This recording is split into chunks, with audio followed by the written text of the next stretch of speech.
Morning guys, how are you? Right, it is week 3 today, start of week 3. It's actually the Tuesday. I had to go back home for the weekend because my son had an exam for a local school and I wanted to take him to that. But I didn't really miss out on anything on the Sunday because there was no flying, although Dan was able, the guy I'm flying with, he was able to get up for a couple of hours yesterday, which is good. Hopefully I should be able to get up in the air today because the weather's looking pretty good. And yeah, so it's the final week down here in the Cotswolds, and it's, don't know how I feel about I'm definitely not sad about the flying ending, but in a weird kind of way, I am looking forward to getting back to a bit of normality, if that makes sense. I suppose there comes a point when living out of a hotel room, it isn't so exciting anymore, especially when you've got kids and things. And I also think the fact that we've struggled with the weather has made it a little bit challenging mentally. We seem to be, we've had like a day in the air, and then we've had 2 days off. Day in the air, and it's just been like, well, rather than a nice constant stream of flying. But what can you do? It's just the weather, I suppose, British weather. So yeah, and with knowing that I can redo, another word, with knowing that I can catch the hours back up at a later date, part of me doesn't want to waste them flying for the sake of flying, and that part of me wants me to come back, when there's good weather, later on in the year or early in the spring or whenever John thinks is the best time to sort those hours out. So yeah, it's a bit of a strange one really. Hell of an experience. Just a shame we haven't been able to get more time in the air for these 3 weeks really. Anyway, so I popped to the local supermarket yesterday, got myself some things to go in a lunchbox. So that should mean that I don't have to eat pastries and croissants for lunch. Well, I didn't have to eat that anyway, but what I was doing was having a massive breakfast and then eating a croissant or a pastry for dinner, and then going through and having a big tea. And that was great, perfect. But I'd probably, again, when you're eating out and things like this, eventually it gets a little bit dull. So I'm going to change it up for this week. So I'm going to have some bit of a packed lunch and have a lighter tea, rather than having a big biblical tea that takes me through all the way to the morning. Sounds strange, just little things I've been doing to mix it up a bit really. So I've also been told, I got back yesterday, saw Dan, and he was actually just popping out for a Thai curry, I think he said, or Thai food or something, just as I was getting back in to the hotel. And he was saying that our instructor John hopefully has organised an extra plane one of the days this week, when a member of one of the other clubs, Roger, Dan will go up with John because the plane's got hand controls for Dan, and as I don't need the hand controls, I should be able to go up in the other plane with Roger, and it means that me and Dan can both get up in the air at the same time, which hopefully we can put a couple of maybe 3, I don't know how it works hopefully we can put a few more hours on the board on Wednesday.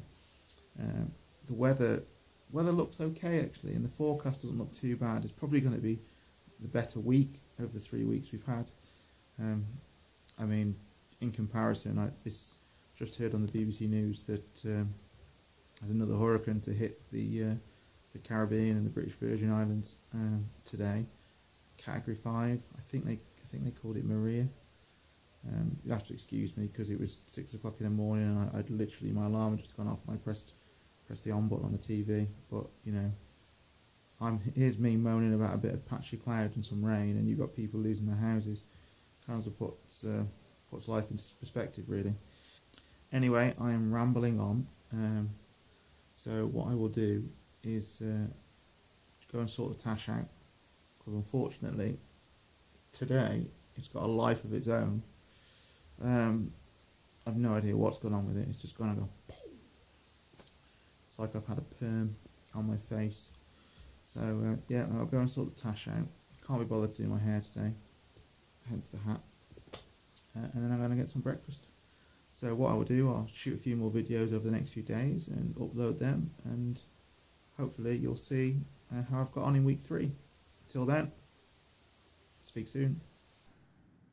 So guys, every morning I've had a full English. I know there's a bit of a debate on the internet at the moment about what full English is. This is probably the best example I can show you of a full English. Eggs, bacon, sausages, grilled tomato, baked beans, black pudding, and some mushrooms. Obviously toast or bread or whatever you want to go with that, and some brown sauce. I like a little bit of ketchup on my full English because I like ketchup and eggs. I think that comes from when I worked at McDonald's as a student. But the only thing I can say about your full English is the bacon's got to be English bacon, the sausages have got to be English sausages, and the tomatoes have got to be grilled properly. There's no point having a salad tomato that's cold or, you know, cooked for seconds. It needs to be cooked properly till it's all poached and lovely and soft. And also, it has to be English bacon because our bacon's just amazing. Our bacon actually contains pig, unlike other bacon around the world, which I swear is created in some laboratory because it has no resemblance to pork whatsoever. So yeah, here's my full English, and this is the reason I've probably put on so much weight over the last 3 weeks.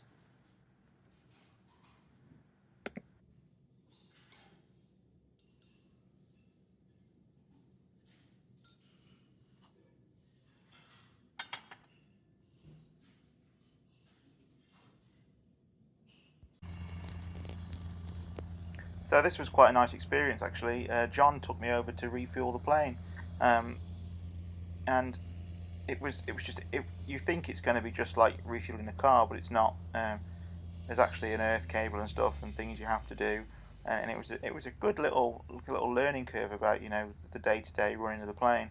While we were over there was a guy repairing or doing the checks on his helicopter, which was quite nice to watch. And also there was a couple of aeroplanes that were taking off, and it was nice to be a little bit closer to, you know, the business end of the airfield. So I just filmed it just to give you guys a look. It was actually, oddly, a really good experience.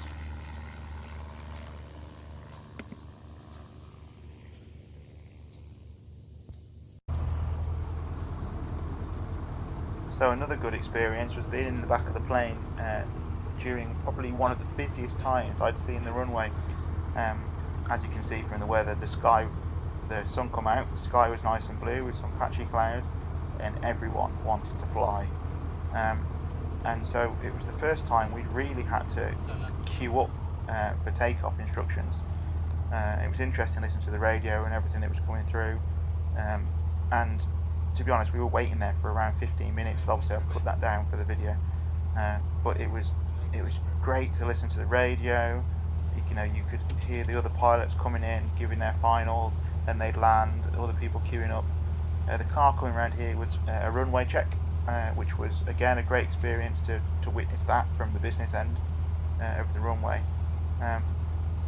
And it was just a great experience to see how the airfield is basically managed, because as a layman, you know, with no background in flying, you think, oh god, it's all a bit panicky and a bit chaotic, but it's not. It's perfectly organised. I suppose to the outside it looks like organised chaos, but it all makes sense when you're sitting in the back of that plane and you're listening to the radio.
Dan's long wait, he finally gets his permission to take off, and it's strange how in the third week, this little process of taking off, which was so scary in the first week, you know, you get really excited about it now, and you really look forward to it.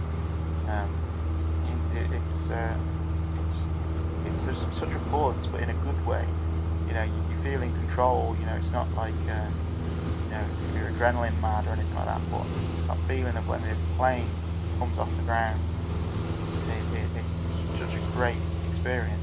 It's still now, and I'm talking a week after the last time I took off an airplane. It's still an amazing feeling. And by this point, we're literally doing it ourselves, with a couple of points from John. But you know, and you challenge yourself. You know, you want to take off, and you know, we want to get as little feedback from John as possible. That's like a little goal in my head. And when you take off and John is quiet, you go, yeah, I did that one okay.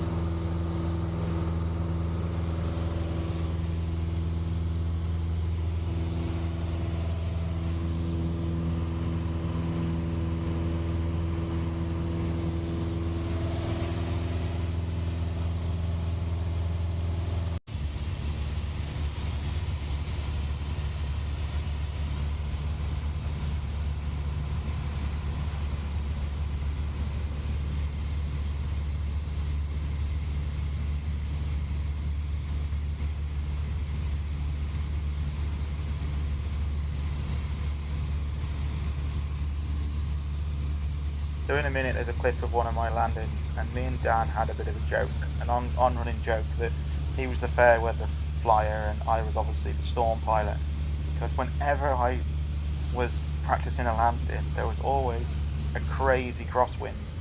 You see the woods to the left of the windscreen now. The wind just whipped up and swelled up there, and I think it was like between like 9 and 12 knots or something.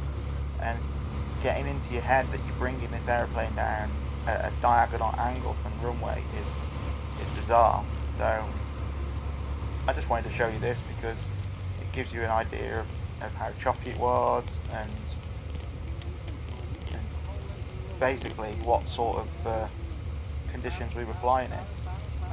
And I was actually quite pleased with this. It wasn't perfect by any means, and you know, needed a bit of help from John, but well, I needed a lot of help from John, but it was a good experience to land in those conditions.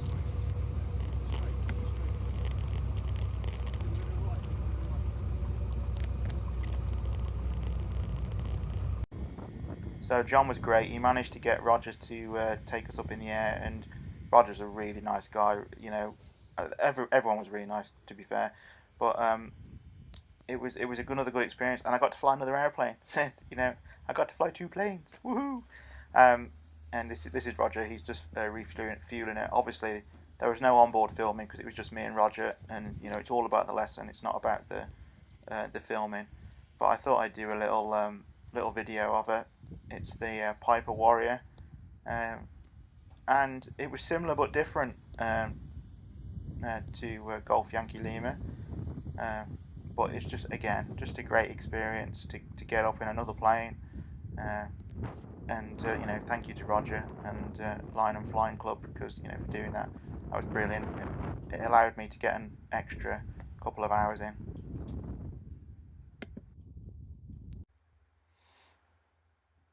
So we knew by this point that we were going to have a few hours left over, and we were told that obviously we could come back and use the hours.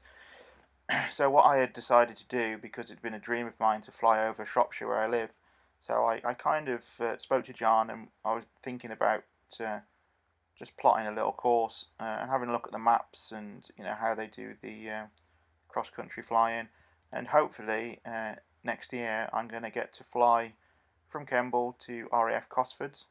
Then I can fly across to my nan's house, and then down over the Iron Bridge, down through Bridge North and Hampton Load, where I go fishing.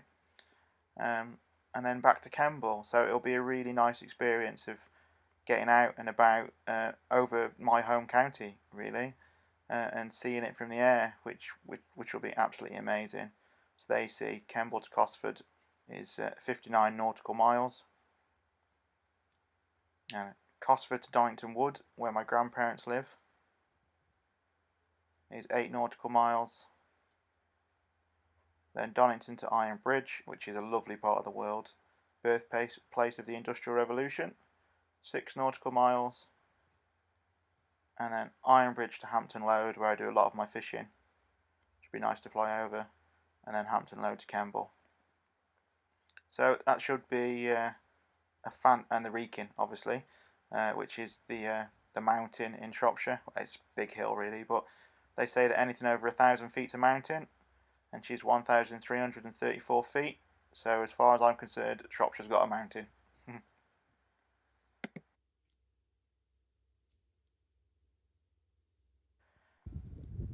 So the weather wasn't looking good for the end of the scholarship, and then I woke up to probably the foggiest day we'd had so far. But little did I know what was in store for me was actually going to be probably one of the best days of my life after my kids being born. Seriously, absolutely awesome.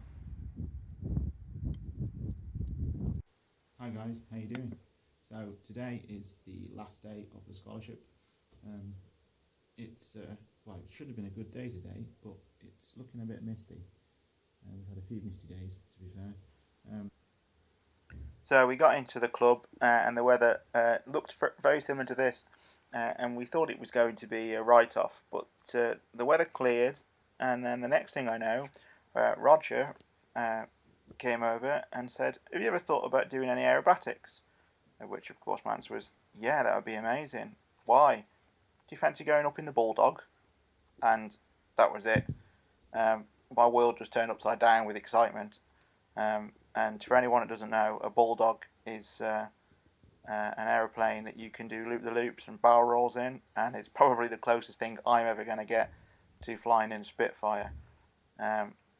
So Roger said, "Right, we'll have a briefing, and then we'll get you up in the Bulldog. So get yourself sorted." And the day just went from being this misty day that I thought we'd never get up in the air to probably being the best day of my life after my kids being born. It was just amazing experience, absolutely unbelievable. Obviously I've got no footage of it because there was just me and a pilot in a Bulldog, and you're not allowed to have any loose objects just in case things fall out. But here's the Bulldog. She's such a beautiful plane, and she'll forever have a place in my heart because she's the first plane I've ever done a loop-the-loop and a barrel roll in. And to be perfectly honest, it was just dream come true stuff. Something I never ever thought I would do. And what was even more amazing was while I was up in the air after we'd done the aerobatics, the pilot turned to me and said, "Would you like to have some controls for a bit?" It was like, "Yes, please." And although I wasn't allowed to do any loop-the-loops, I managed to, give her a few turns through the clouds, around the clouds. Oh, so this was well, I'm having it as the third aeroplane that I flew. It might have only been for a few minutes, but I still flown a Bulldog. Yeah, I'm talking that one up.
might think here, who's flying the plane?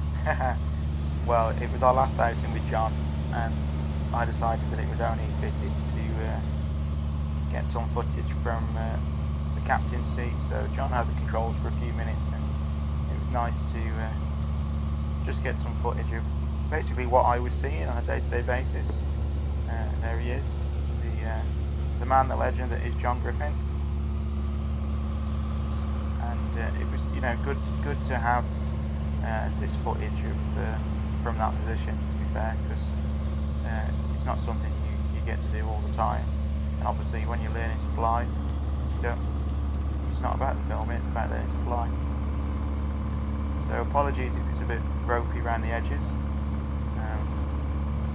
Obviously, filming by hand in the cockpit, but it was such a great experience. Although we did think that Dan was starting to nod off in the back. Dan can sleep absolutely anywhere.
And again, true to form, I was in the air, so there was another huge crosswind coming off the woods next to the runway.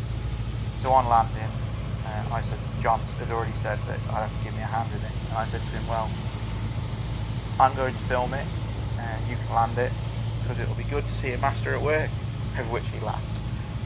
So this is John dealing with a crosswind, and making it look like there's not even a thing there.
Well, there she is. Golf Yankee Lima, back in her hangar for some well-earned rest. And I know I've flown in the Bulldog and I've flown in the Warrior, but to me, she'll be my favourite. She was the first plane that I flew, and she'll hold a special place in my heart. So much so that I'm going to get a little model made of her. Because, you know, she's like family now. She really is.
Been a really good 3 weeks, mate.